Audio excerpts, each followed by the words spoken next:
Wednesday, November 26th game recaps, part 3. Let's get into it. So we saw a couple more very interesting games happen over on Wednesday. First, the Avalanche for the third consecutive game shut out their opponents as they destroyed the San Jose Sharks 6-0. They have won 10 straight. They are up to a 17-1-5 record. And McKinnon, Lehkonen, and H all had 2-point nights for the Avalanche in this dominant victory with Blackwood getting the shutout for the Sharks. They fall to only a game above 500 at the Thanksgiving break at 11-3. An awful loss there from the San Jose Sharks, who just don't look ready at this point in time. Then we saw the Montreal Canadiens score 2 quick goals in the third period and held on for a 4-3 victory over the Utah Mammoth as they improved to 12-7-3, powered by 3-point nights from both Suzuki and Bolduc. Good to see both those guys producing. Well, for the Mammoth, they had 3 separate goal scores, but it was not enough as they've lost 5 of 7. However, they are still in the playoff spot at the Thanksgiving break with a 12-9-3 record. Really good stuff there from the Mammoth. Then we saw Dallas Stars in a very narrow game were able to take down the Seattle Kraken 3-2 as they have a 4-game point streak and improved to 15-5-4. The game winner was the first goal as a member of the Dallas Stars from Vladislav Kolyashchinok for the Seattle Kraken. A couple of defensive scored, but was not enough as they fall to 11-6-6 on the year. They're still tied for a third spot in the Pacific Division. Then we saw the Vancouver Canucks come out late in the third period, score a couple of goals, and held on for a 5-4 victory over the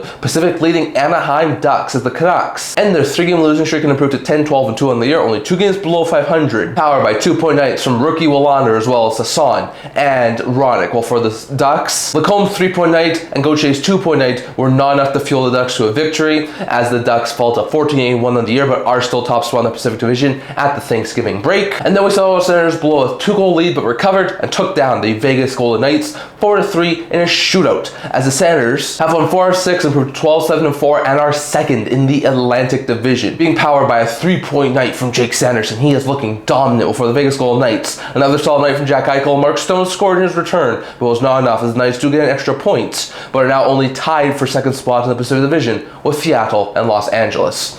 Those are all the game recaps from Wednesday, November 26th. Let your guys' thoughts on all these games. God bless y'all, and I'll see y'all in the next one.